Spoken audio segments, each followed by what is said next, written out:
Welcome back to my channel. If you've not watched my videos on writings, I've done several videos on that, and those videos are very helpful. I would advise you to go and watch those videos. What we'll be discussing today is OET speaking role play, and we are going to have an exam scenario for medicine. So the OET speaking test, we know that it has four modules: the writing, speaking, reading, and listening. For the speaking part, it's actually divided into three sections. We have the warm-up section. This warm-up section usually takes less than 5 minutes. And what happens here, the interlocutor and the candidates, they try to familiarize themselves with each other.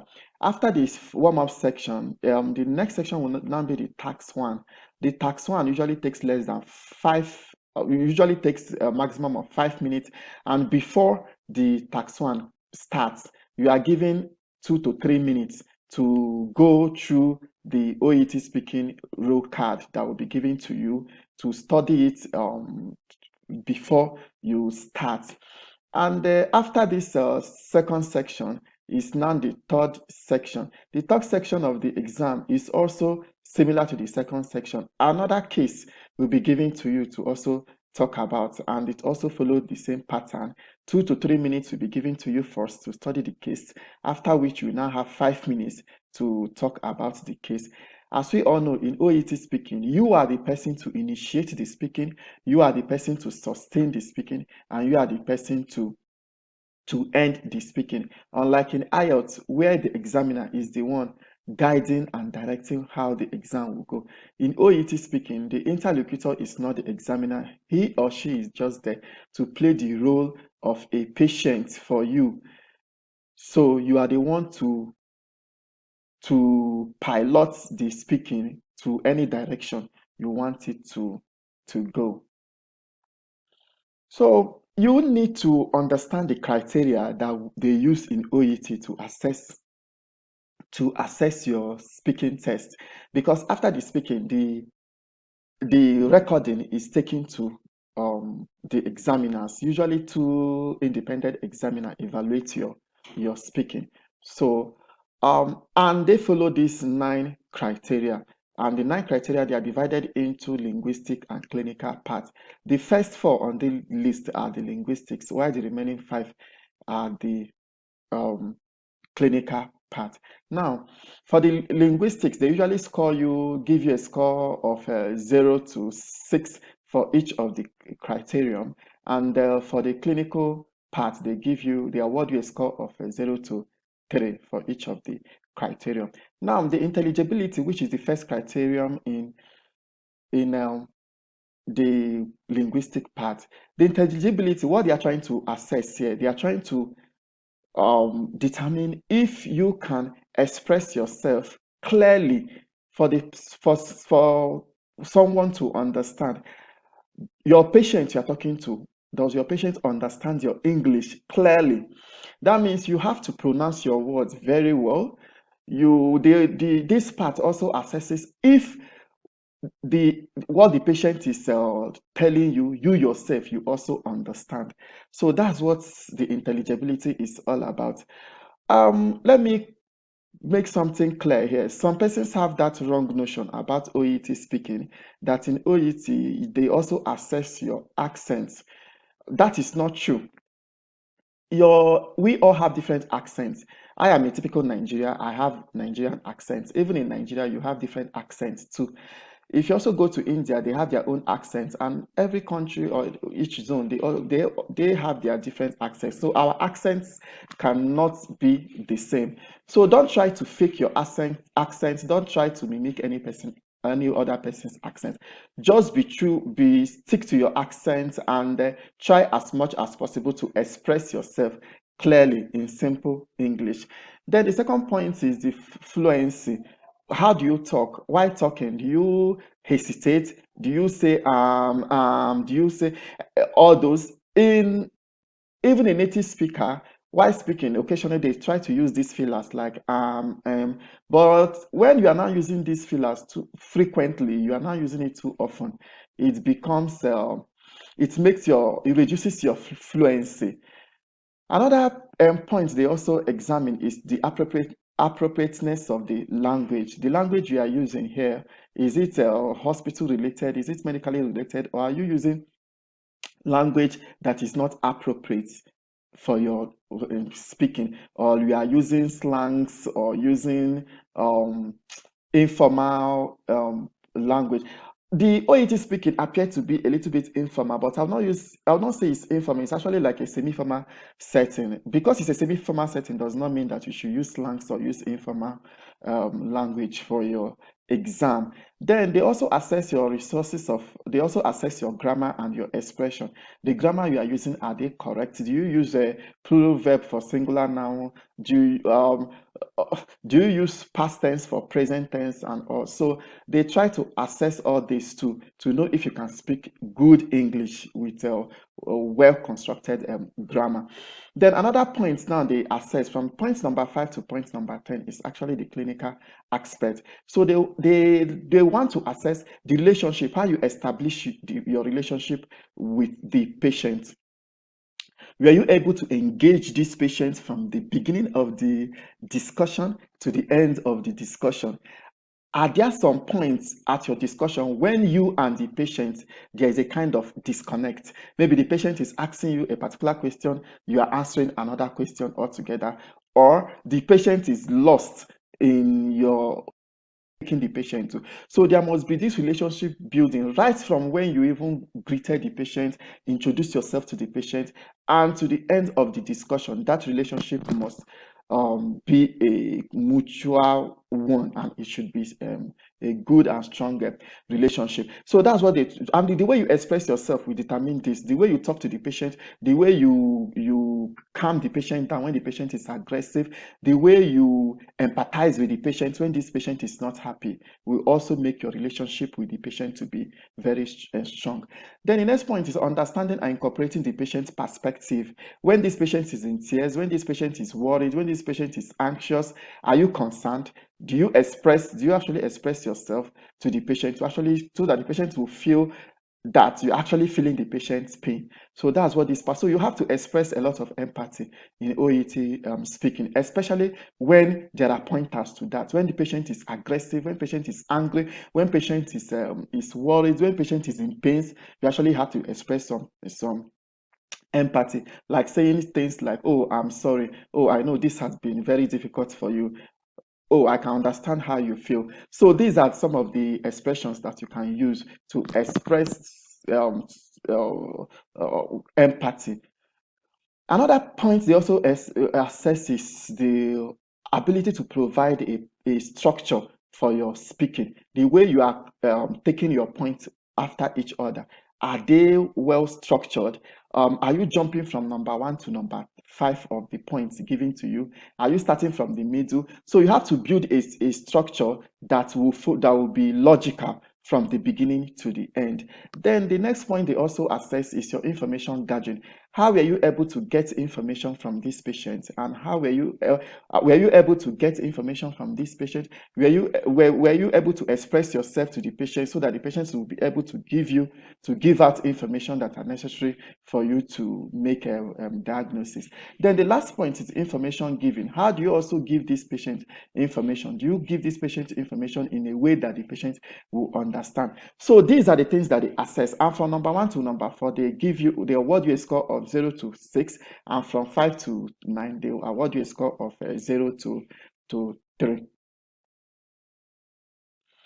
So the do's and don'ts, don't fake your accent, as I've said earlier. Be natural.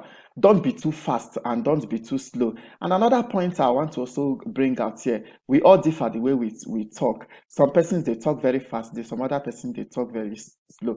Just be natural to yourself. The way you speak, just stick to that. If you are a stammerer or you stutter, don't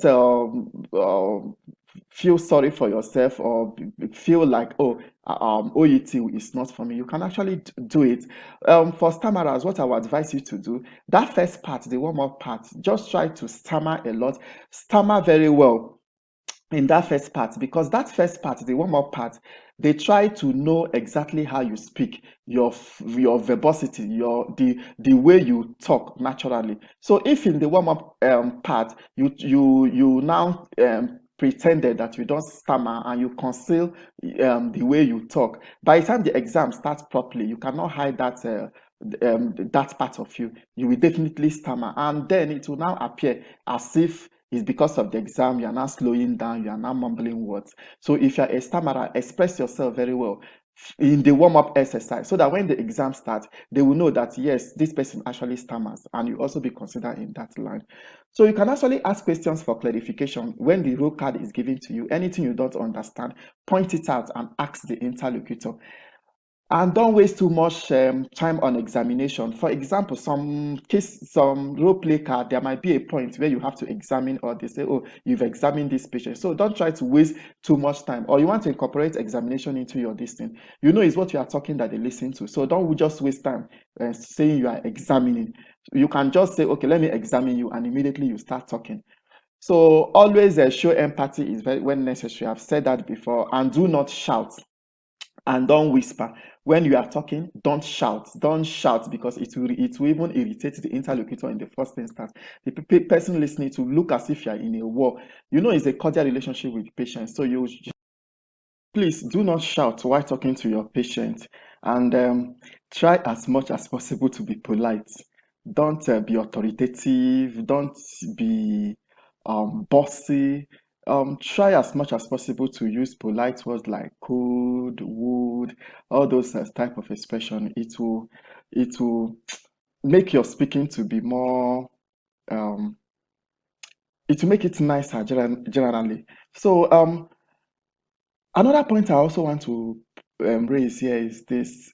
Let's assume you are given your task and you have up to like 6 or 5 or 4 or 3 as the case, bullets as the case may be. So if you didn't get to the end of your discussion before they ask you to stop, don't be perturbed, don't be worried. It's not a must that you finish your task. If you look at the criteria that they use to assess you, there is no point that says completion of task. It's just that you need to, what I would advise you is this: try as much as possible to practice this speaking with a colleague, with a colleague, so that you over time your body will be tuned to, okay, this is when 5 minutes will end, this is about 5 minutes. And by the time you're also practicing, by the time you are given a role play card, and some role play card will be like 3 points, others will be like 6 or 7 points. So that will now let you tell you, for the one with 3 points, you have to explain a lot of things there, so that you can make up to the 5 minutes time lag that you are given. And the one with a lot of bullet points, you don't really need to be talking too much on each point. Otherwise, you might not get to the end. But even at that, if peradventure you didn't get to the end, don't worry about that, because whether you complete your task or did not complete your task, there is no mark allotted for that. So what we are going to do now is to have a practical section. First of all, we'll mimic an exam scenario. By the time you enter the speaking room, how does the exam start and how does the exam end? We already explained all that before, but we want to take the practical part of it. So the first part now will be the warm-up part that usually takes less than 5 minutes. After which we'll now go to the role play card proper. So for the role play card, you are just going to have only one role play card. We're not going to play 2 role play cards. But on the exam day, you'll be given 2 role play cards, one after each other. Section now and see how it looks like for the OET speaking test. So I'm Mr. Tom. Please, what may I call you? Oh, I'm Dr. Genevieve Ogbonna. Dr. Genevieve Ogbonna, you're welcome. If I may ask, why the choice of medicine? Oh, thank you for that question. I actually have passion for health, and I love to treat the sick, especially those who are depressed. I like to see people smile after their sad moments. So it gives me joy when I heal the sick. It gives me joy when I take care of the sick. Wow, that's very interesting. Well, Yeah. if I may ask, apart from medicine, are there other courses that you think they are also very interesting to you? Are there other courses you think that are interesting to you? Surprisingly, a fashion designer. Wow, I that's make lovely. clothing, yes, and then I also do makeovers. Okay.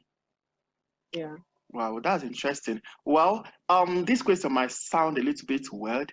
If you are given the opportunity to go back to let's say 10 years ago, 20 years ago, as the case may be, do you think you would like to go back to medicine or you will switch over to fashion designing? Absolutely. I love the course. I love to be a practitioner. I like medicine. In fact, I think medicine is actually my calling because when I'm on time off from work, I usually see myself consulting and interacting with patients. So I would say this is actually my place. I have passion for it and I do it happily. So I have a job satisfaction from being a medical doctor. That's the truth. Oh wow, Yeah. that's lovely. In medicine, really, there are different specialty. Some person decide to specialize maybe in pediatrics, psychiatry, and so on and so forth. Well, I don't know. Do you have any particular interest, or you just prefer to be jack of all trade? I think those GPs or is it the family physicians? They are the one I that. know. So I don't know if there is a Yeah. particular specialty that you have interest in. Okay. I have interest in emergency medicine and adult medicine, so to say. The drama of the patient comes in almost feeling like they are giving up, they are dying, and you do all your magics and whatever and resuscitate the patient. It gives me so much joy. So let's say I would major in emergency medicine. Oh, that's very lovely. Um, Well, that's good to hear. This should be the end of the familiarization section. Now we'll have to go to the test proper. This first part that we just conducted is not part of the exam. It's not awarded any marks. But as you want to start now, we are starting the exam proper. So this is your role play card. You have the doctor role play card. I'm in the interlocutor. I will be with the patient role play card. So I'm giving you 3 minutes to go over your role play card. Then immediately after 3 minutes, I will ask you to start. Now go over your role play card. Oh, This is exactly how the warm-up exercise looks like. The questions that they ask, they are just common questions. They are not difficult questions that you cannot answer. Just as if you are talking to someone. And what they want to do here is just to know the tone of your voice, how you speak naturally. So you just maintain and speak the way you usually do. So now we are done with the warm-up section. The next section now will now be the role play card proper. So let's listen to it. good evening, sir. Good evening. My name is Dr. Obona Genevieve. What may I call you? I'm Mr. Tom. Oh, Mr. Tom, welcome to my clinic. It's pleased to meet you. Thank you. I have some few notes. Tell me in your own words what your complaints are. I'll be here to help you. I'm your attending physician, and hopefully, I'll make you happy. Whatever the issues are, we'll sort it out. All right? Yes, okay. Okay. So I'd like you to tell me what you're here for today. Well, doctor, as you know, I'm actually a truck driver, and I had a kind of a little accident yesterday. Though I sustained some injuries, and what I'm now worried is that today I started having headaches, and I've taken some Oh, paracetamols, and I'm not getting any better. I'm just scared. I don't know. Is there a pointer to something dangerous? hmm.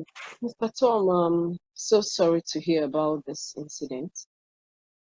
Can you tell me how exactly this happened? Can you just give me some details of how Well, the I accident? wouldn't say I was actually on a high speed, but it just happened, and there was like a head-on collision, and I actually realized I hit my head on the windscreen, and although Well, I did not lose consciousness, have Okay. parts, just these injuries and these bruises on my head. Oh, so sorry about that. I know this is actually a tough time, but you've done well. Well done for seeking medical help. The headache you're having may actually be from what we call concussion. It's a mind brain injury from a blow. Do you understand? Do you get what I'm saying? Yeah, but is there any treatment for this? Oh, sure, certainly. The thing is that you may actually have a serious issue. It may be an imminent danger. In that case, there could be bleeding inside, or just like I said earlier, the concussion. So, what we're going to do, I will advise you have a brain CT. It's an option. So, the CT will give us a guide on what to do next. Well, I Okay. I don't think I need any investigation or any test. I just want to be all right. Just give me drugs and I will be fine. Oh, Mr. Tom, I will need you to understand. I will need you to follow my advice to be on the safer side. We need to err on the side of caution this time because the brain is not visible. We don't see the brain. You said you hit your head, and the headache is still persisting despite paracetamol you're taking. So let's be sure there's nothing internally going on there. All right. Okay, if you say So so. yes, please, you need to cooperate with that. Well, it may turn out to be normal. I just want us to be sure that everything is ruled out. But most times, it's usually concussion since we didn't lose any consciousness. And do you have any blurring of your vision? Well, yes, a little bit, but not that much. Oh, okay, no, okay. How about your neck? Any pain in your neck? Not at all. Okay, all right. So, do you have any more queries?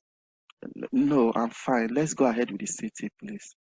Okay, so we're going to recommend the city, and be assured that when the result comes out, immediately after the investigation, it usually takes about 30 minutes. The procedure is about 30 minutes, and you will have an on-spot result. We'll send the result. I'm not a neurologist.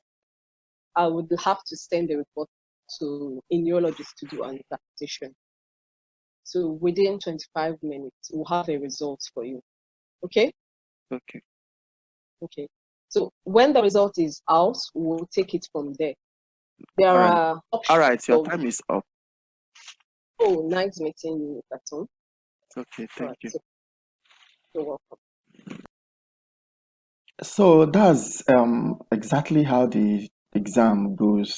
If you actually look at the speaking, especially from the doctor's part, you will realize that she was very calm, she was composed, her voice was clear, her pronunciations were clear.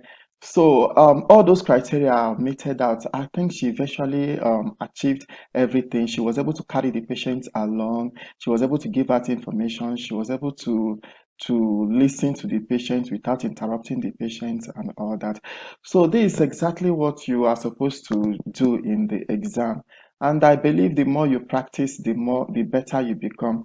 This extract is actually from my academy. Every weekend we have speaking classes. So I decided to use one of the candidates' role play cards for this teaching and learning. So I believe you would have learnt one or two you would have learnt one or two things. So thank you very much for listening. My next video will be on how to approach OET listening, the strategies that you're going to use. And please don't forget to subscribe to my channel so that you will not miss out in any of my videos because they are really enriching. Thank you and bye.